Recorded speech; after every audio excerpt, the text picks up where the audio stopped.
चलो आगे पढ़ते हैं और अब कक्षा 9 व 10 हिंदी व्याकरण में संधि प्रकरण को समझेंगे।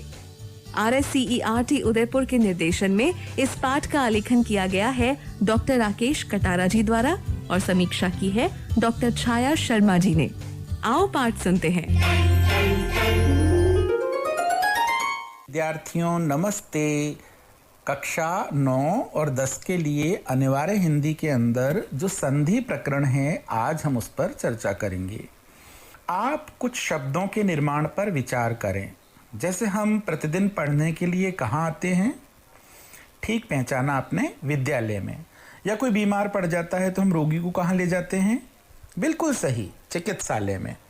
यदि हम इन दोनों शब्दों के निर्माण को समझें तो इनमें शब्दों का मेल या समझौता हो रहा है। जैसे विद्या धन आलय, विद्यालय, तथा चिकित्सा धन आलय, चिकित्सालय। अतः दो शब्दों में निहित वर्णों के मेल से उत्पन्न विकार को हम क्या कहते हैं? संधि। ठीक समझा आपने? अब आपके मस्तिष्क में कई प्रकार के शब्द घूम रहे होंगे जिसकी संधि आप जानना चाह रहे होंगे, लेकिन इससे पूर्व हम दो शब्दों में अंतर समझ लेते हैं।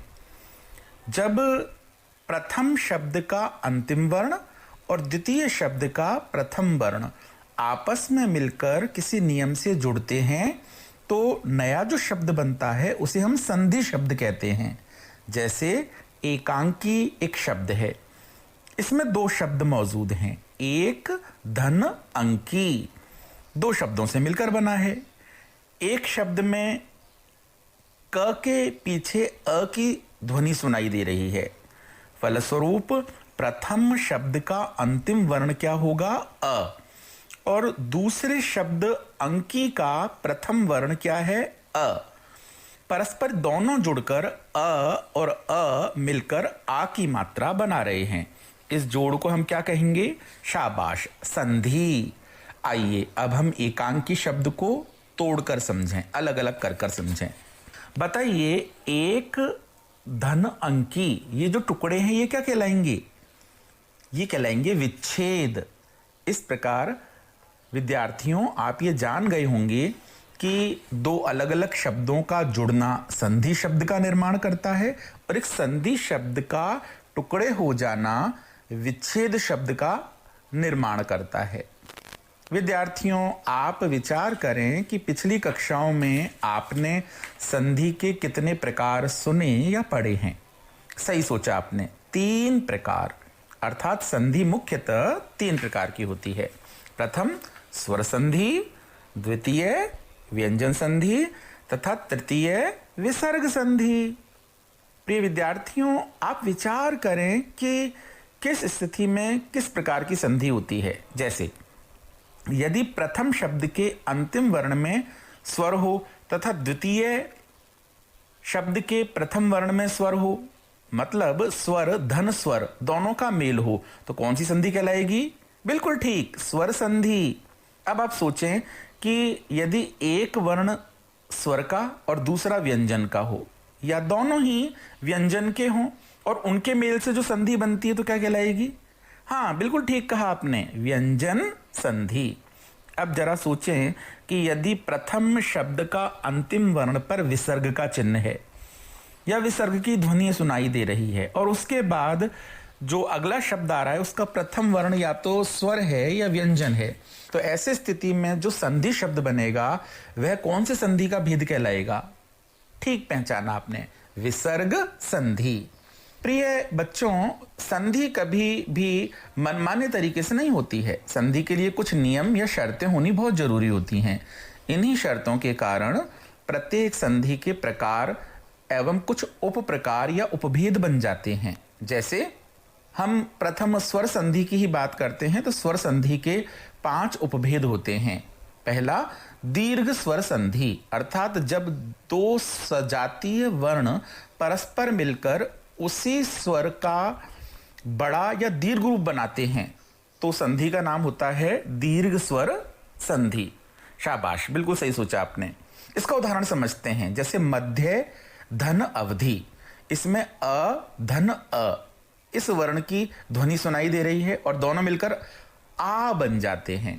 तो इसका मतलब हुआ अ धन अ मिलकर जो आ बने तो मध्य धन अवधि मिलकर क्या बनेगा? ठीक कहा आपने, मध्यावधि। यदि हम दूसरा उदाहरण देखें, एक शब्द है अधि और दूसरा शब्द है इन। इनमें दोनों में इ और ई सजातीय वर्णों की ध्वनि आ रही है और दीर्घ मात्रा बन रही है ई। तो बताइए संधि शब्द क्या बनेगा? शाबाश, अधीन। अधीन शब्द बनेगा। अब हम अन्य उदाहरण देखते हैं। उ धन उ, कई लोग इसको छोटा उ और छोटा उ भी बोल देते हैं, सजातीय वर्ण है। इन दोनों को परस्पर यदि हम जोड़ते हैं तो ऊ, बड़े ऊ का निर्माण होता है। उदाहरण के लिए देखते हैं, सु धन उक्ति, इनका मेल करिए आप, तो बताइए क्या बनेगा? बिल्कुल ठीक, सूक्ति। प्रिय विद्यार्थियों, स्वर संधि का दूसरा उपभेद गुण संधि कहलाता है।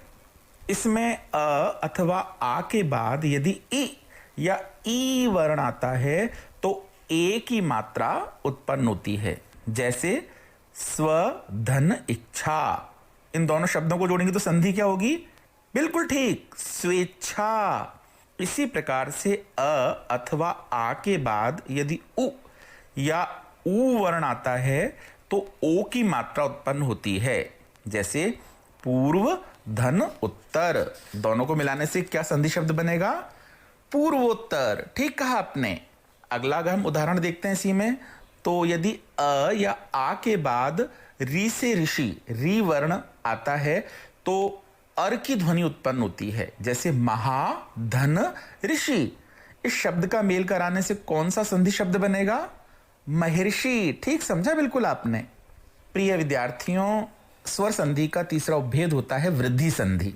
इसके नियम को हम समझते हैं। जब अ अथवा आ वर्ण के बाद ए अथवा ऐ वर्ण आता है तो ऐ की मात्रा का विकार उत्पन्न होता है। जैसे सदा धन एव, दोनों को हम जोड़ते हैं तो संधि शब्द क्या बनेगा?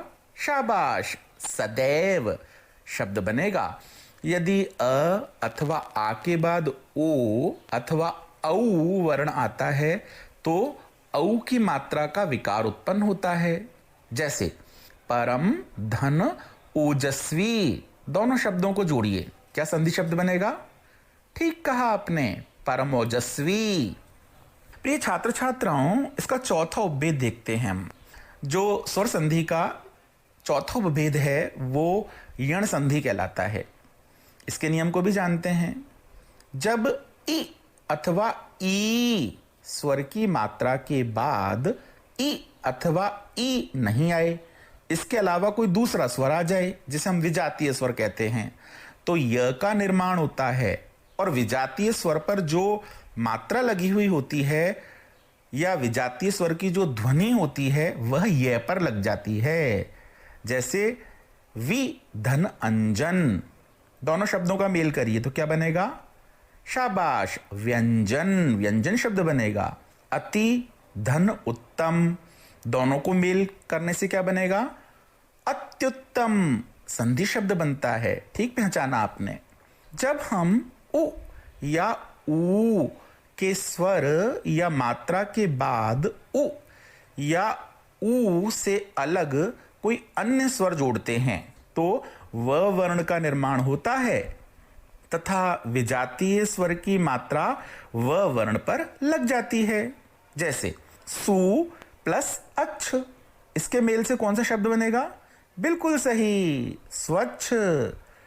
अब यदि हम री से ऋषि जो लिखते हैं, री से भिन्न कोई विजातीय स्वर जोड़ते हैं तो किसका निर्माण होगा? र वर्ण का निर्माण होगा और विजातीय स्वर की मात्रा रे पर जुड़ जाती है। जैसे पितृ प्लस आज्ञा, इन दोनों शब्दों को जोड़िए, क्या बनेगा? शाबाश, पित्राज्ञा। प्रिय विद्यार्थियों, इसका पांचवा जो उपभेद है वह अयादि स्वर संधि कहलाता है। जब ए के बाद विजातीय स्वर होता है तो शब्द का निर्माण होता है अय। जैसे हम उदाहरण देखते हैं, ने धन अन, दोनों शब्दों को हम जोड़ते हैं तो कौन सा शब्द बनता है? शाबाश, नयन। इसमें ए के बाद विजातीय स्वर आया है। यदि ए के बाद हम अगला उदाहरण देखें ऐ का, तो ऐ के बाद यदि विजातीय स्वर आता है या विजातीय ध्वनि आती है तो आय शब्द का निर्माण होता है। जैसे नई, धन, अक, दोनों को जोड़ने पे कौन सा शब्द बनेगा? ठीक समझा आपने, नायक। अब यदि ओ के बाद विजातीय स्वर होता है तो अव शब्द का निर्माण होता है। जैसे पो, धन, अन या पो प्लस अन, दोनों को जोड़ने से कौन सा शब्द बनता है? शाबाश, पवन। इसी प्रकार से यदि औ के बाद कोई अन्य विजातीय स्वर का आगमन होता है तो आव शब्द की उत्पत्ति होती है। जैसे पौ, धन, अक, इनके मेल से कौन सा संधि शब्द बनेगा? बहुत अच्छा कहा आपने, पावक। इस प्रकार यह स्वर संधि के हमने 5 उपभेद सीखे। प्रिय बच्चों, संधि का एक दूसरा प्रकार होता है जिसे हम व्यंजन संधि कहते हैं। व्यंजन संधि में एक व्यंजन का किसी दूसरे व्यंजन के साथ या किसी स्वर के साथ योग होता है और दोनों के मिलने से जो ध्वनिमय विकार पैदा होता है तो वो व्यंजन संधि कहलाती है। जैसे घोष व्यंजन संधि में किसी स्वर से पहले यदि कोई घोष अघोष वर्ण जैसे क आता है तो वह ग वर्ण बन जाता है। जैसे दिक प्लस अंबर का मेल क्या होगा? सही कहा आपने, दिगंबर। और यदि स्वर या घोष ध्वनि से पूर्व च आता है तो वह ज वर्ण बन जाता है। जैसे अच प्लस अंत से क्या शब्द बनेगा? शाबाश, अजंत। इसी प्रकार से घोष ध्वनि या स्वर से पूर्व ट आने पर वह ट ड में बदल जाता है। जैसे षट प्लस अक्षर, इनका मेल क्या कहलाएगा? सही उत्तर दिया आपने, षड अक्षर। यदि त के बाद स्वर आता है तो वह त किस में बदल जाएगा? द में। जैसे सत, धन, आशय का मेल क्या कहलाएगा? बिल्कुल सही कहा आपने, शाबाश, सदाशय।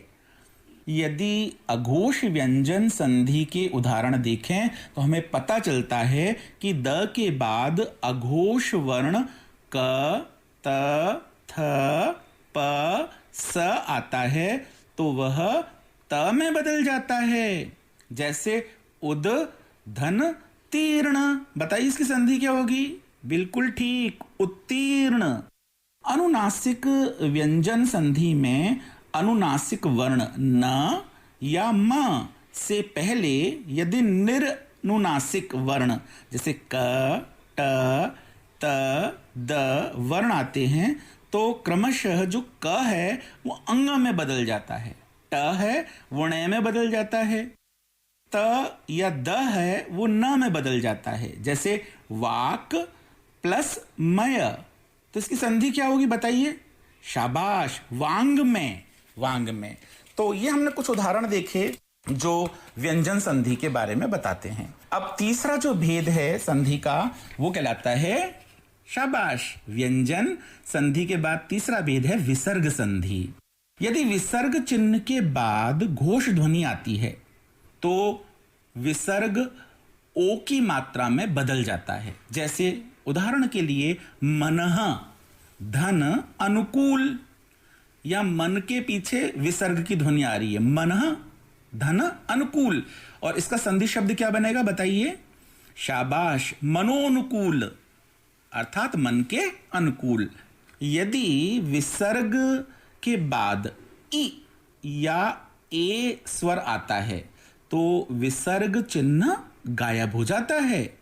जैसे अतः, धन, एव का योग करने पर आप बताइए कौन सा शब्द बनेगा? सही उत्तर समझा आप लोगों ने, अतैव। यदि विसर्ग के पूर्व ई, ठीक है, और उसके बाद में स्वर आता है तो विसर्ग र में बदल जाता है। जैसे बही, धन, अंग, इसका संधि शब्द क्या बनेगा? शाबाश, बहिरंग शब्द बनेगा।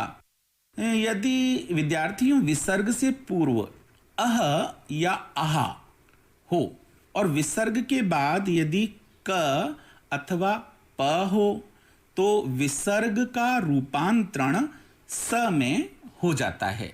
जैसे हम उदाहरण के लिए लेते हैं नमः धनकार।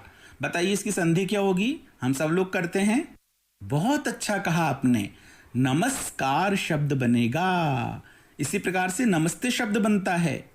यदि विसर्ग से पूर्व इह या उह आए और बाद में क अथवा प आए या मैं आए तो विसर्ग श, षटकोण वाला जो श होता है उसमें बदल जाता है। जैसे हम उदाहरण के लिए एक शब्द बनाते हैं, आविह धन कार। आविह में विसर्ग है प्लस इसके बाद कार शब्द है। बताइए दोनों की संधि क्या होगी? शाबाश, आविष्कार शब्द बनेगा। आप लोग अब तीनों प्रकार की संधियों के उदाहरण समझ चुके हैं। यदि हम देखें तो स्वर संधि स्वर धन स्वर के मेल से बनती है। व्यंजन संधि स्वर और व्यंजन या व्यंजन और स्वर के मेल से बनती है। और विसर्ग के बाद स्वर या व्यंजन आने पर जिस संधि का निर्माण होता है वह विसर्ग संधि कहलाती है। अब आप अपनी अनिवार्य हिंदी की जो पाठ्य पुस्तक है उसमें से संधि शब्दों का चयन करें, उन संधि शब्दों का विच्छेद करें और विच्छेद करने के बाद आप विच्छेद के बाद पुनः संधि शब्दों का निर्माण करें और आप ये देखें कि इनमें कौन सी संधियां निहित हैं। स्वर संधि है तो उसके कौन से भेद हैं, व्यंजन संधि है तो कौन से उपप्रकार हैं, विसर्ग संधि है तो उसका कारण क्या है। इन नियमों के द्वारा यदि हम संधि प्रकरण पर अपना अधिकार कर लेते हैं तो निश्चित रूप से भाषा पर हमारा अच्छा अधिकार बनता है। तो आप लोगों को यह पाठ कैसा लगा? आपस में विद्यार्थी चर्चा करना और नए नए शब्दों का, नए नए संधि शब्दों का निर्माण करना। इसी के साथ आप सभी लोगों को मेरी ओर से प्यार भरा नमस्कार। धन्यवाद। बच्चों, हमने संधि के बारे में विस्तार से जाना, जैसे स्वर संधि, व्यंजन संधि, विसर्ग संधि क्या है और शब्दों को जोड़ने पर बनने वाले संधि शब्दों के बारे में भी जाना। शिक्षक ने कितने शब्द बताए? आप भी किताब में संधि शब्दों को ढूंढना और उनके पीछे छिपे नियम को समझना।